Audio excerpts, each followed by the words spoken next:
Thanks, Allie. We'll get started here with Tim McManus and then Chris Franklin. Hey Nick, it's always a bit of an unknown how a new player will acclimate to your culture and your team. With Gardner Johnson, what was kind of the process evaluating him, and what have you found in the ways that he has kind of fit in with you guys? Yeah, he's obviously a great player and great playmaker and is able to take the football away. I think one common denominator of why he fits in well with us is because he loves football and he loves to compete. And he's always looking for ways to get better. And he just wants to put his best foot on the field every time he goes out there. And he's a highly competitive guy. And we can all of our guys, we feel like that was a prerequisite to get on the team was being highly competitive. And so they have that in common. And it's good to see him fitting in and making plays. Go ahead, Chris, and then Dave. Afternoon, Nick. Last year you guys had a late bye week, and this year it's a lot earlier. How much does that affect the way you guys plan your schedule, and also what's the schedule like for you, players and the coaches? Yeah, similar process through everything. Now there's going to be less things to watch, right? Because there's less games, right? And but similar process. I think as you go through every year that I've been in the NFL, I've really looked at everybody's process that I've worked for of like what's this guy's process and this guy's process as far as our head coaches, and try to take a little bit from each guy and figure out what I think's the best. And so we'll do a similar process that we did last year.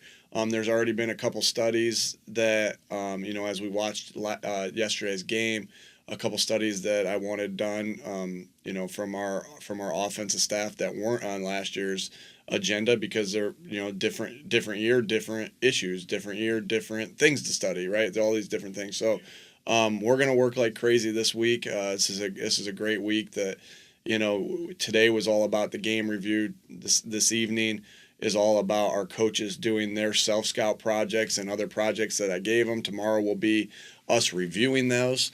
And then we'll get started on our next opponent on Wednesday and finish some of the self scout on Wednesday as well. And then we'll see where we're at on Thursday. And if I'm feeling generous, then maybe the guys will have the day off. Go ahead, Dave, and then Martin. Hey, Nick, when you are undefeated like this, do you have to dig a little deeper to find those areas of improvement? And for you, what's kind of at the top of the list here over the next week?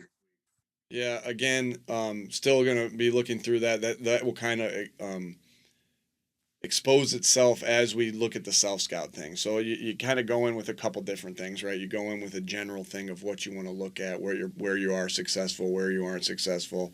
So that will kind of tell the story, and then it will lead to other projects, as we watch these things. And then there's a couple areas we're looking at right now. A couple areas we're looking at right now that we want to improve on. So we'll look at that.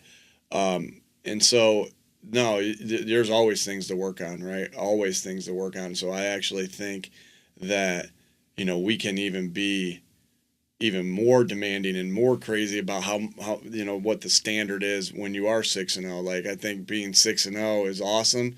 But I think you can put your foot on everybody and say, we got you like this? Does it feel good? All right, then we got to keep going and really even and really dive in even harder. And it's not to say you don't do that when you're 0-6 or 2-5 or whatever. But it's just easier to really get after everything because I think everybody's there's no feelings are involved in there when you're 6-0, right? It's just like, hey, let's go. This ain't good enough, and let's get it better. So, looking forward to the process this week. We'll go to Martin and then John.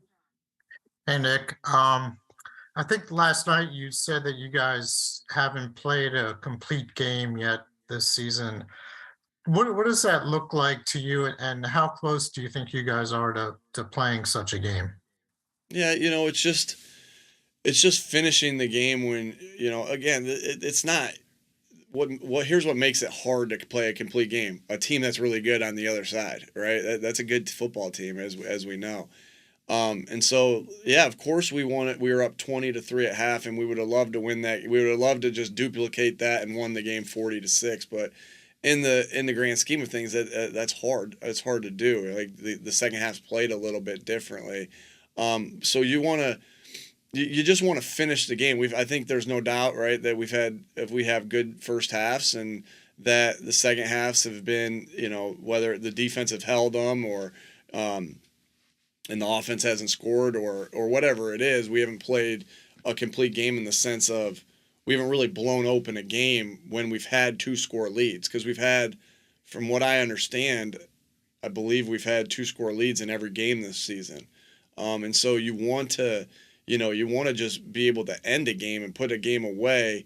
And I think that's what we're talking about, is to really just finish the game and put it away. Again, things change the way you view things in the second half sometimes, when you do have these leads, but you never want to. You always want to be aggressive, and you always want to put points on the board. We haven't done that, and so we'll look at it as coaches and see what we're doing as coaches, how we can put our guys in better positions to do that. Go ahead, John, and then Jeff. Hi, Nick. Hey, John. Curious about the turnovers. I mean, you guys have been so good, both taking it away and taking care of the football. Obviously, you preach that as a coach all the time. Can you put your finger on one or two things why this team has been so successful? And especially when you have a quarterback that runs the football and is able to take care of the football like Jalen does. Yeah, Jalen's done a great job of knowing where to go with the football and not,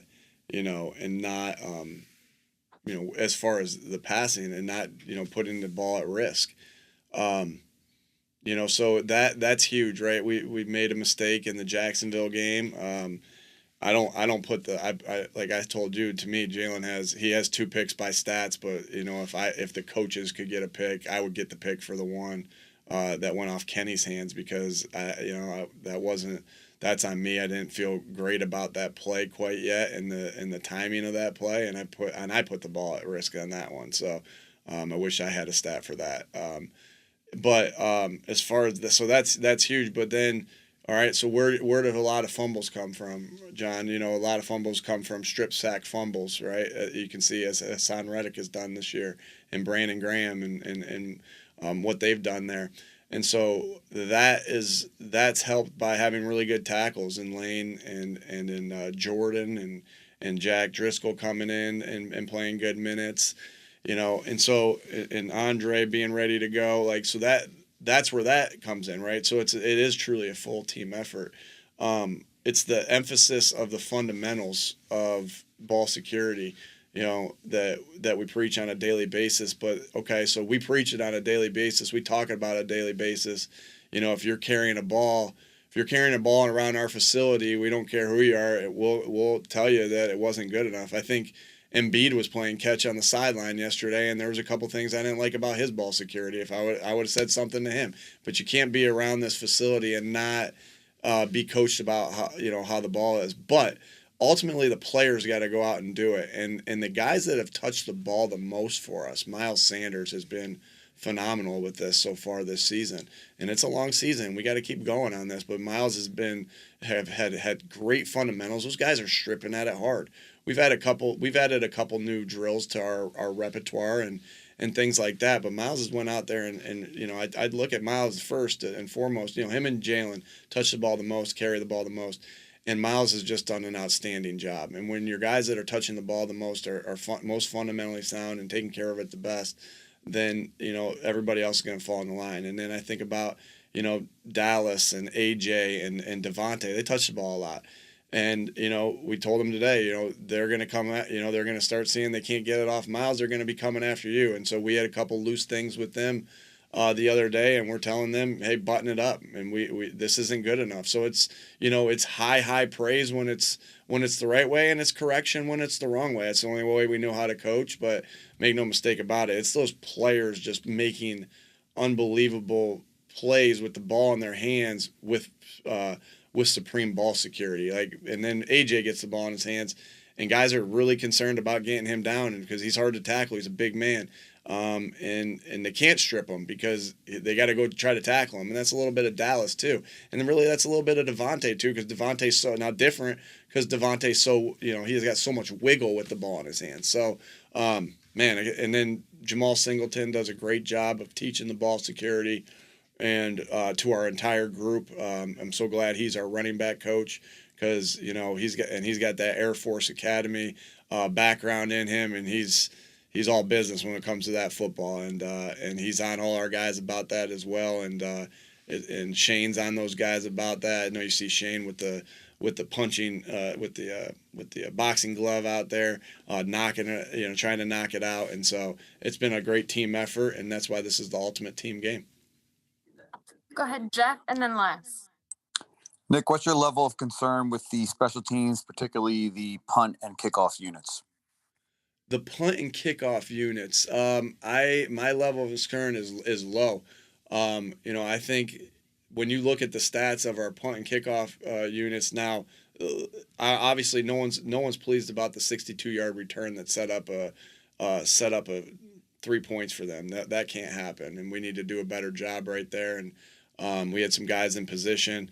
We had one guy that was out of position, and it ended up costing us right there. And that can happen at times when you're, that's again the ultimate team game. One guy gets out of position, and it affects everybody else. Going into that game, our coverage units were pretty good. I think we were fifth in punt return right now, punt coverage. We were fifth in coveraging punts, and now we're 11th. So we had a little bit of a slip last game, and I believe we were in the top 10 of covering kickoffs, and now we're 14th. So we're 14 and 11th, middle of the pack right there on that. But we want to be better in those and not give up the play. But you got to look at the total body of work, and it can't, because it's never just one play ever, right? And you look at that last week, right? It wasn't Arizona didn't lose that game just because that guy missed that kick, right? There were so many other things that happened. If we lose a game in a certain situation because somebody turns the ball over or misses a play, it's never just one play. So I think you also got to look at what happened on the kickoff coverages yesterday. We forced them to hold us 2 times that backed them up into bad areas, right? On a kickoff return, they ended up starting inside the 10, and then on a punt return, the same thing happened. And then Nakobe Dean and they had a huge hit. And was that to start the game? Yeah, to start the game for the second week in a row. Reed Blankenship last week had a huge hit to start the game and set the tone of what the physicality of that game was going to be.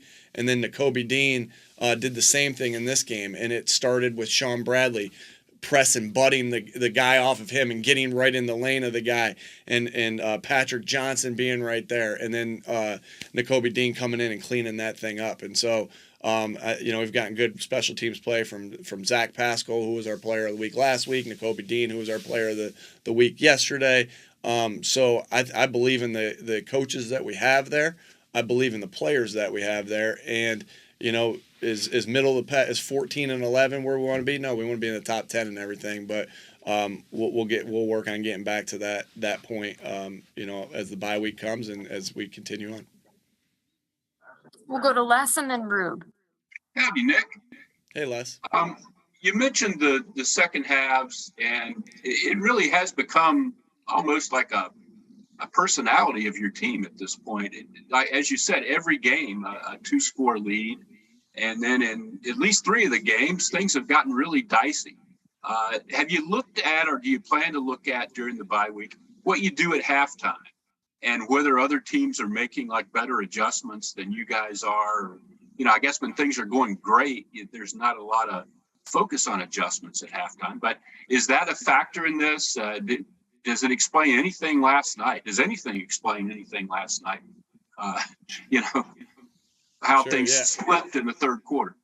Yeah, sure. Everything's evaluated, Les. It's a good question. Everything's evaluated, and we will definitely evaluate this as well. And we have different ways that we go about halftime, as far as and when you got these different tools in your pockets, kind of like it's kind of like when you're in pass protection or in a run game, like, okay, if they do this, this tool's in my pocket, or they do this, but this tool's in my pocket. And you have the same thing in your openers, and you developing what your openers are. You got different tools in your pocket, and it's the same thing at halftime. So that could be, hey, I'm going to script out plays to start the second half on a Thursday or a Friday. That's one thing. Or you could start off the second half a certain way. Maybe it's no huddle or whatever, a certain personnel grouping, or it's you gather the information at halftime and you try to make the necessary adjustments there. And so there's different tools we have in our pocket, and we just got to keep trying different tools to get it going. I think what's happened in the second half a little bit has just been, we've drove the ball decently, and then or got a big play to start things off, and then we stall out. And so now we're not a highly penalized team right now. I think somebody told me that we had 60 penalties last year after 6 games, and we have 37 after 6 games this year. So I don't want to say it's that. One other thing that I think about the second half is we've had some long drives in the second half, particularly the last 2 weeks, where we really established a run game. It's 8-minute drive, a 9-minute drive, Arizona, or whether 7-minute drive this last one.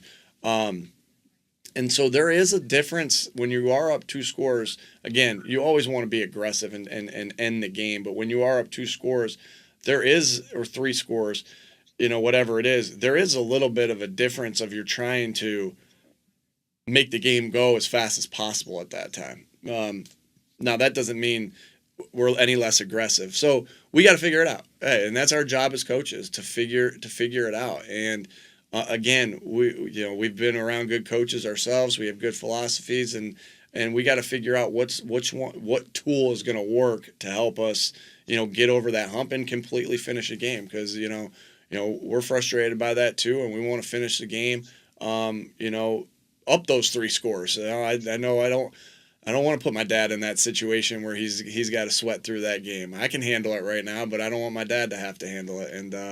And so we got to do a better job there, and we'll work like crazy to do so. Thank you. Go ahead, Rube, and then Zach. Hey, Nick. I guess a 2-part question. So many new pieces on your defense when you look at Bradbury and Reddick and CJ, Kazir, Jordan. At what point did you kind of have a sense that all those new pieces would come together and play as a unit? And what went into that? Because it kind of seems like they've been playing longer than just 6 games together. Yeah, I think this team works to connect a lot, right? And it's through different ways. And I think that we have really good team leaders. And I think about when Jordan is drafted.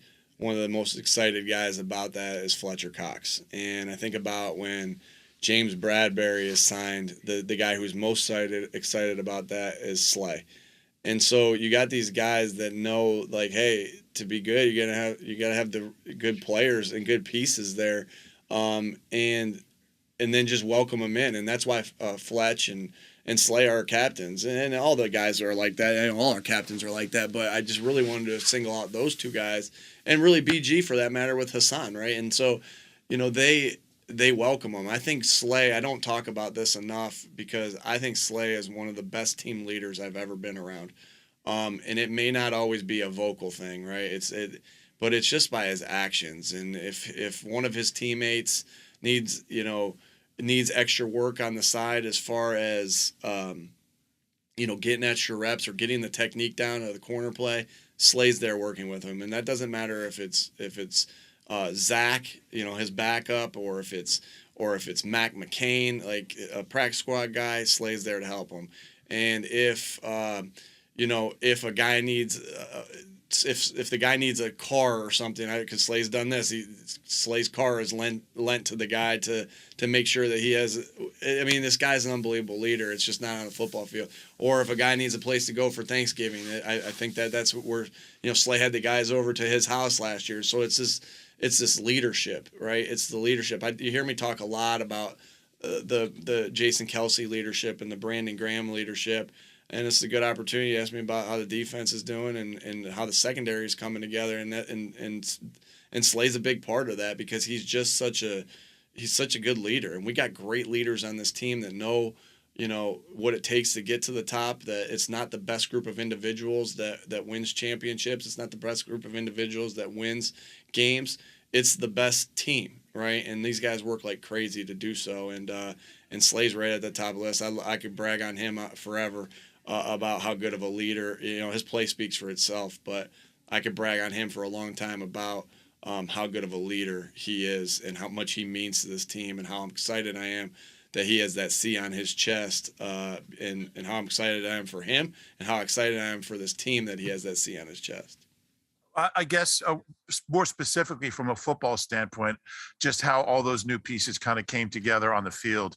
What you saw from that. I knew what you meant, and that's how I answered it because it's more than football, right? It is, and to be on the same page, right? To be on the same page out on the field and make plays together, things have to work in unison. And for things to work in unison, there has to be this connectivity.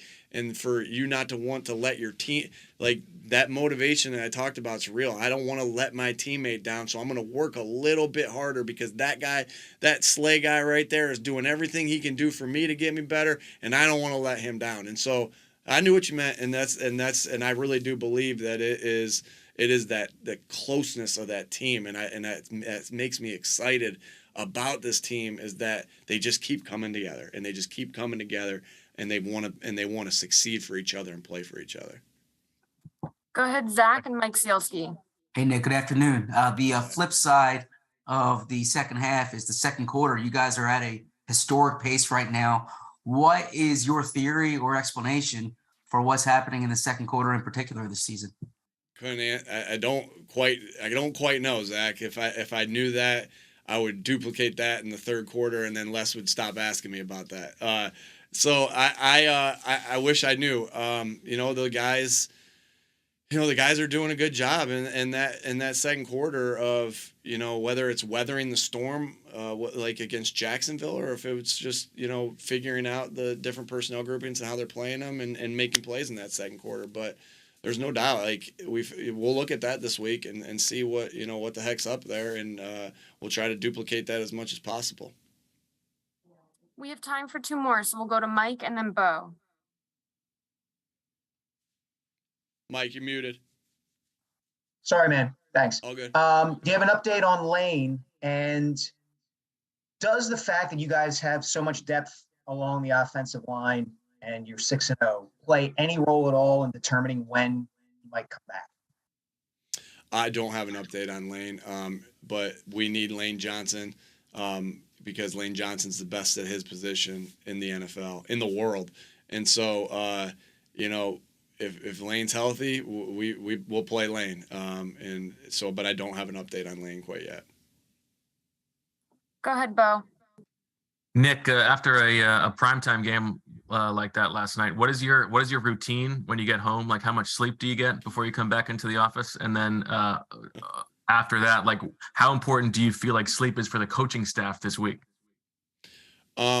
I think even this week with the bye, I think it's very important that we catch up on sleep, but still get the necessary work done to grind to make sure that we know. We look at the bye week last week and how beneficial it was for us to figure out some things, and it really, to me, it was the mini bye on the Thursday night where we really figured out some things and were able to start to get an identity there. And so that's important. This is an important part of the process is this bye week. But we definitely need that rest. And we've been doing that with our guys. We've been starting a little bit later. Now we work a little bit later at night, but we've been sleeping in a little bit later to make sure that our guys are rested. And so we've been starting an hour later for this past month. Because of different circumstances, whether it was a Monday night game to start things off or whether it was a West Coast trip. But we're seeing that that's working out well for us as far as our, our energy levels, the way our minds are working, everything's being evaluated. As far as last night, shoot, that's always hard. It's always hard to go to sleep after it's right. You go on. It's hard to go on this ride of what we were on yesterday, and all the ups and downs of that, and the highs and lows, and the adrenaline pumping, and shoot, and then try to go to sleep after that. Right? It's like having 10 cups of coffee and then going to sleep. Even though I don't drink coffee, but it's like, how do you do that? And so sometimes you just sit there in bed and you think about things. And I know yesterday I know my wife doesn't like me doing this, but I woke up my son and just been like, hey, how was that baseball tryout? And he had a baseball tryout, and he's like, good. I really want to make the team, Daddy. I said, I want you to make it too. He's like, did we win? I said, we won. And so I woke him. I shouldn't have done that, but I woke him up. He had school today. And so we both we sat there and talked about the game for a second. It's just hard. It's hard to go to sleep there because you're excited. You're thinking about things that you could have done better. I know that's always, I know that's a part of the process that is necessary that you got to go through to make sure you're getting better. It's not the most fun part of the process, but it's a necessary part of the process. Thanks for the time, Coach. Thanks, everybody.